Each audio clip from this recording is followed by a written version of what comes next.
Malakas bang lumalago ang puno ng kalabasa mo pero hindi namumunga? Maraming tao ang nakakaranas nito at hindi alam kung paano aayusin. Sa totoo lang, madali lang para mapasagana ang bunga ng puno ng kalabasa. Ngayon, ibabahagi ko ang isang simpleng paraan na epektibo. Hindi kailangan ng pesticide o pataba, pero makakatulong para lumaki at dumami ang bunga ng kalabasa mo. Bago tayo magsimula, i-click muna ang aking profile picture para mag-follow at itap ang heart at bookmark icons para masave ito. At mabalikan mo kapag kailangan. Ganito gawin. Alisin ang mga dahon sa ibabang bahagi ng puno ng kalabasa para lumantad ang mga ugat. Pagkatapos, gumawa ng maliit na hiwa mga 10 cm sa taas ng ugat at ipasok ang isang maliit na patpat sa hiwang iyon.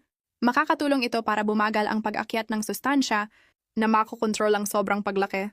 Dahil dito, magsisimula ng mamunga ang puno ng kalabasa mo at magiging masagana ang ani. Naintindihan? I-follow mo ako para sa mas marami pang tips sa pagtatanim at pagpapalaki ng ani.